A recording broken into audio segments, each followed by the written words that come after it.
You will hear a conversation between a customer and a booking officer at a theatre.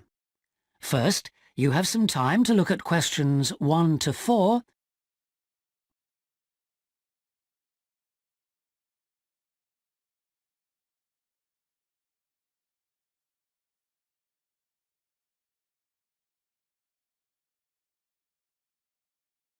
As you listen, because you will not hear the recording a second time. Listen carefully and answer questions 1 to 4. Hello, Theatre Royal Plymouth? Oh, hello. I'd like to make a booking, please. Yes. What is it you want to see? The Imposter. Right. And which day did you want to come? Friday the 25th. Just a moment and I'll check availability on the computer. Oh, sorry, we're fully booked for that performance. Oh dear. What about the following day then? The 26th? Yes, that's okay. We've got 2 performances on that day, one at 3:30 and one at 7. Which would you prefer? Oh, the later one, please. How many people? Well, there are 4 of us. Are there any concessions? Any children? Oh, I'm not sure. My daughters are 15 and 12. Do they get concessions? Only the 12-year-old, I'm afraid. So that's 1 child and 3 adults. Any idea where you'd like to sit? Stalls or circle? Tickets for the stalls are a bit more expensive. £12 for adults and £8.50 for children. The circle costs £10.50 and £6.50. Do you get a good view from the circle? Oh, yes. And in fact, we've got some seats left at the front, if you'd like those. Right. We'll go for those then. Right, that's seats A21 to 24 then. They're very good seats. That sounds fine. So let's see, that comes to £38 altogether for the tickets. How do you want to collect them? Shall I put them in the post?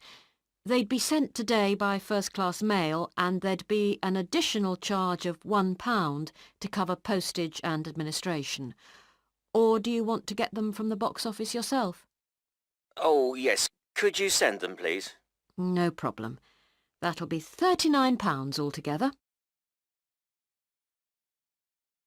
Before you hear the rest of the conversation, you have some time to look at questions 5 to 10.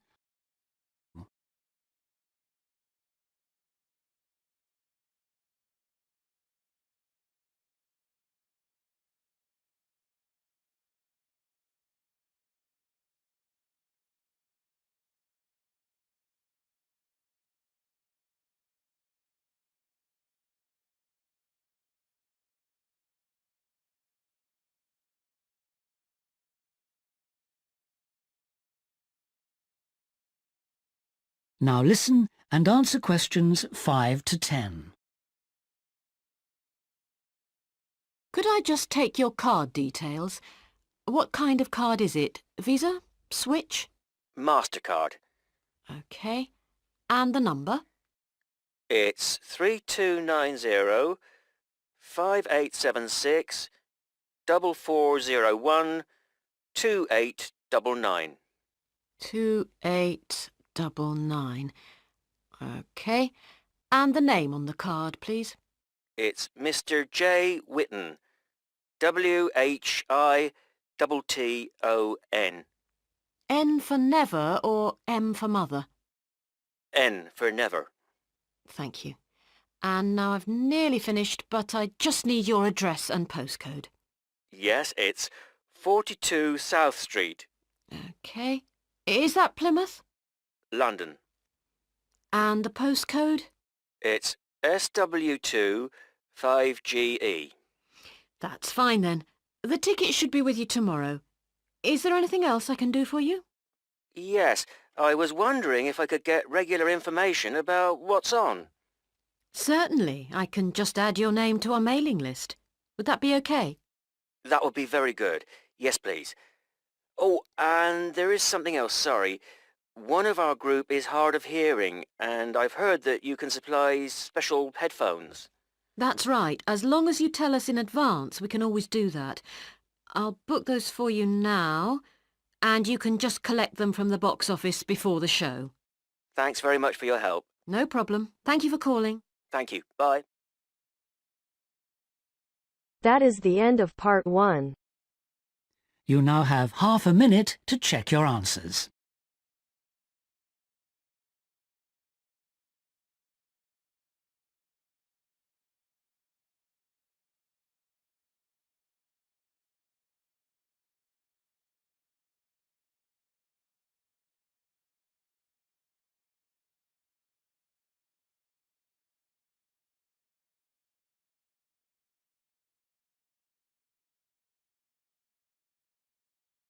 Now turns to part 2. You'll hear a speech to a group of volunteers preparing for a town's anniversary celebrations. First, you have some time to look at questions 11 to 15.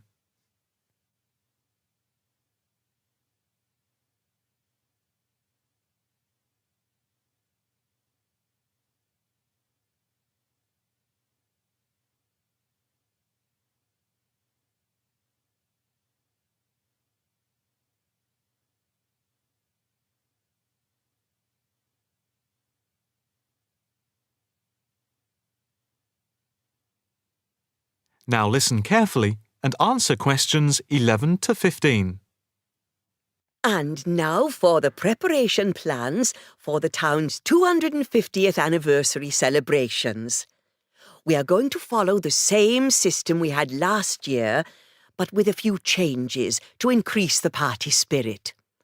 First of all, this time we are going to make the concert on the beach open to everyone without charge.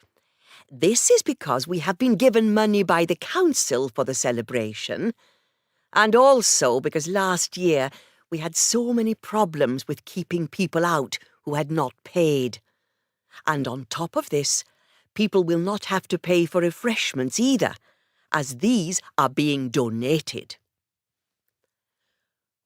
Right now, we are going to divide into 4 teams.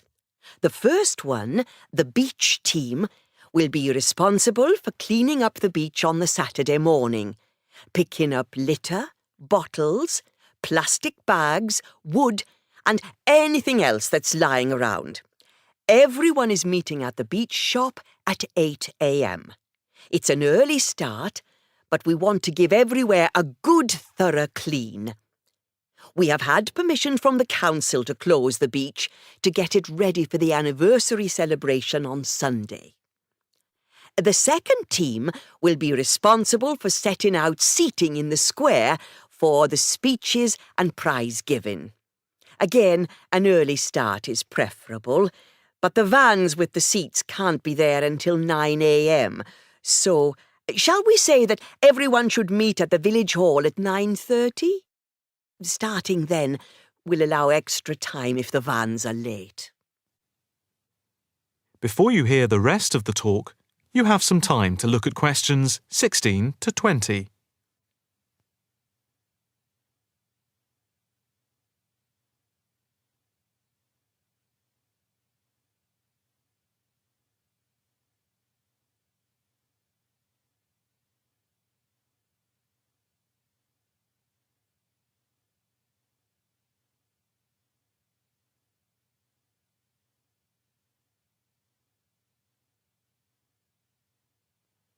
Now listen carefully and answer questions 16 to 20.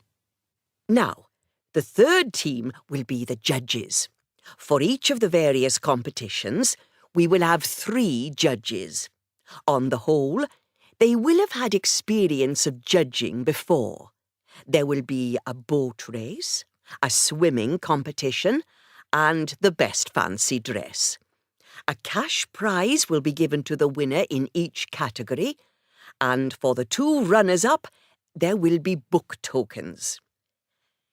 There is a sponsored mini-marathon, and by the deadline, lunchtime today, we had 263 applicants, with ages ranging from 15 to 60. That's 80 more than last year. Each entrant has paid a £20 registration fee to enter, And all the profits will go to the local children's hospital to help fund much-needed specialist apparatus. The fourth team consists of the wardens for the day itself. We are expecting at least 10,000 people, if last year is anything to go by. The fields near the entrance to the beach can be used as car parks, and we need wardens to help make sure the actual parking is more organised than last year, which was a mess. We also need someone to be in charge of the first aid, which will be at the entrance to the beach.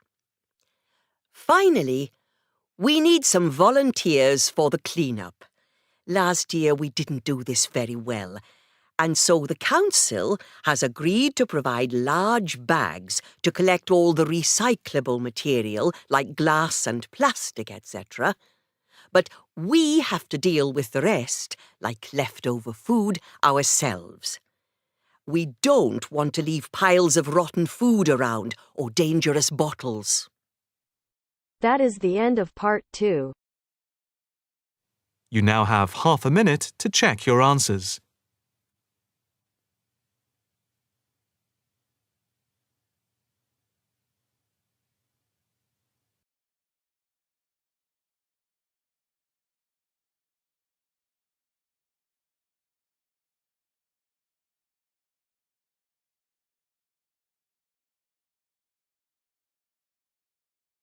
Now turns to part 3.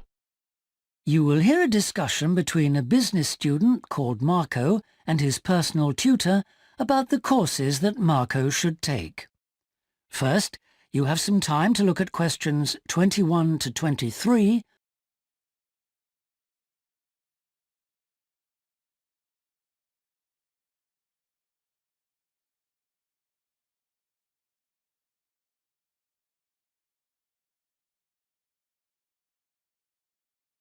Now listen carefully and answer questions 21 to 23. Hi, Marco. Come in. Thanks.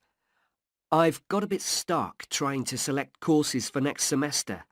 Could you help me, please? Of course. Sit down. Oh.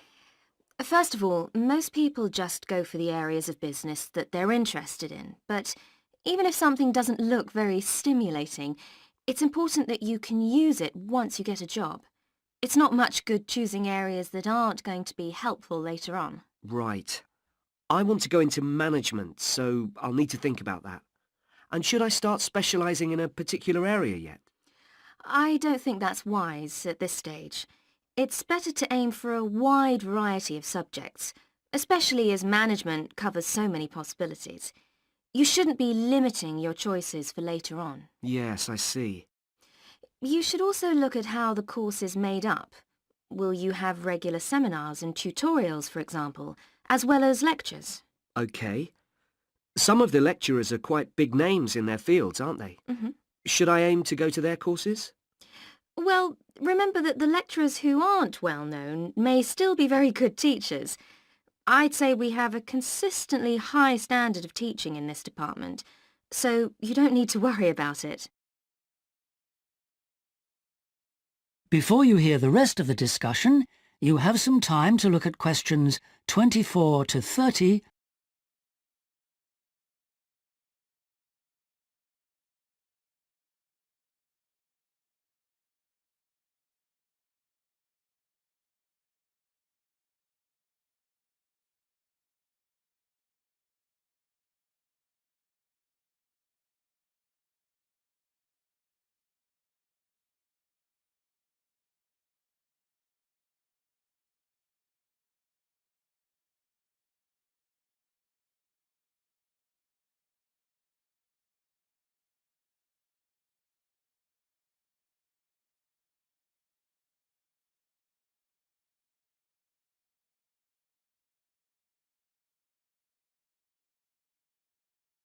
Now listen and answer questions 24 to 30.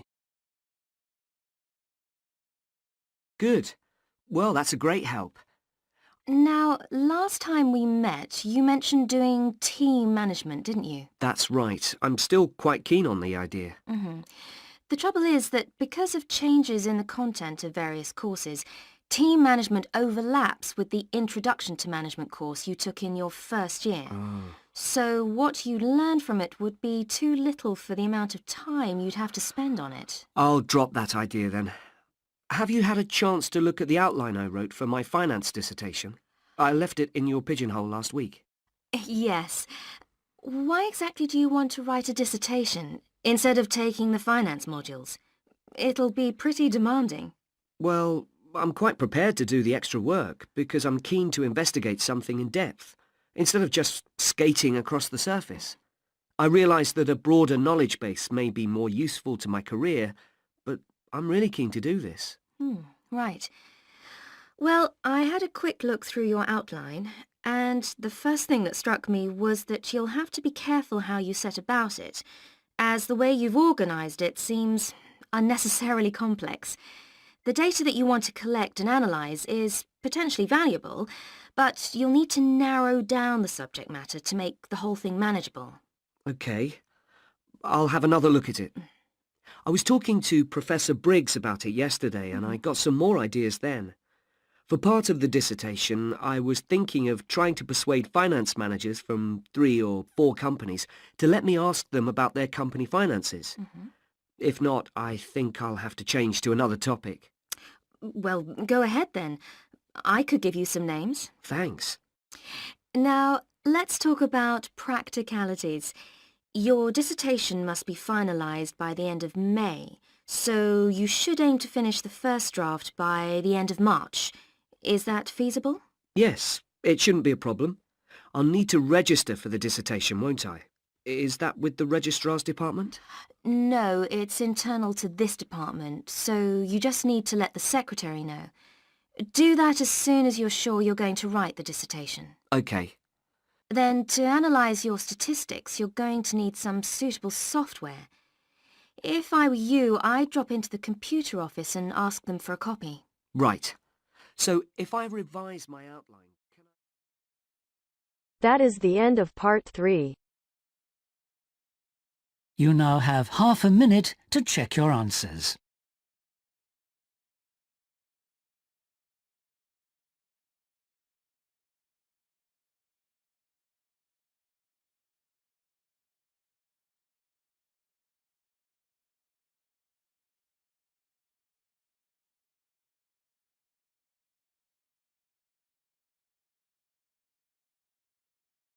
Now turns to part 4.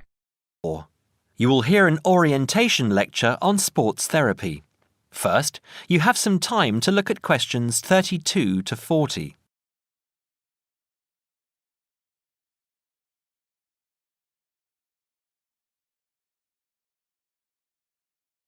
Now listen carefully and answer questions 32 to 40. Good morning and welcome to the university's Open Day and to our lecture on sports therapy. There are 2 good reasons to be here. Firstly, you will experience what a university lecture is like, so take out your notebook and pen. And secondly, you will find out about the sports therapy programme. OK, so what does a sports therapy programme involve? Everybody in today's society knows the impact sport, health and fitness makes on the population's physical and mental health. Studying at Kent will develop your understanding of the ideas and issues within the sports therapy, health and fitness industries. Sports therapy is one of the fastest growing careers within the sports sector. The programme teaches you all the specialist knowledge you need in order to work within these industries. This includes scientific aspects such as anatomy and physiology and sports psychology. You learn how to design training programs and lifestyle profiles for a range of clients and to understand the role of sports promotion and event management. The degree also covers the treatment and prevention of sporting injuries and the importance of referral programs. There will be a full description of these subjects for you available at the door when you leave this lecture. Now, just to talk a little about teaching and assessment. The programme involves taking part in and designing practical sports sessions, lectures, small group seminars and private study. On average, you have 6 lectures, 3 practical sessions and a 1-hour-long seminar per week. And you also spend additional time developing your coaching and theoretical knowledge in real-life situations. At Stage 1, the first half of the year is assessed by 100% coursework and observed assessments. A majority of the modules also have written exams within the final half of the year, with the rest practically assessed. Stage 2 and 3 assessment varies from 100% coursework to a combination of examination and coursework, usually in the ratio 50-50, 60-40 or 80-20. You're probably wondering what career paths you can take once you've completed this degree. Well, careers can vary from employment in health and fitness clubs, sports injury clinics, sports development within local authorities, or with national governing bodies of sport, working in community leisure or sports attractions, self-employed personal trainer or sports therapist. There are some requirements you need to fulfill to enter this course. International students can qualify with the following: school certificates and higher school certificates awarded by a body approved by the university, matriculation from an approved university, with a pass in English language at GCSE O-level or an equivalent level in an approved English language test, passing one of Kent's foundation programmes, provided that you meet the subject requirements for the degree course you intend to study, or an examination pass accepted as equivalent to any of the above. In order to enter directly onto a degree course, you also need to prove your proficiency in English, and we ask for one of the following: average 6.5 in Ielts test, minimum 6.0 in reading and writing, Grade B in Cambridge Certificate of Proficiency in English, Grade A in Cambridge Advanced Certificate in English, a pass overall in the JMB/NEAB test in English for overseas students, with at least B in writing, reading and speaking modules, a TOEFL score of at least 580 written test or 237 computer test. If you haven't yet reached those standards, Kent runs a foundation course for international students, which gives you a year's academic and language training before you begin on your degree. Right, that's about it. Any questions? That is the end of part 4. You now have half a minute to check your answers.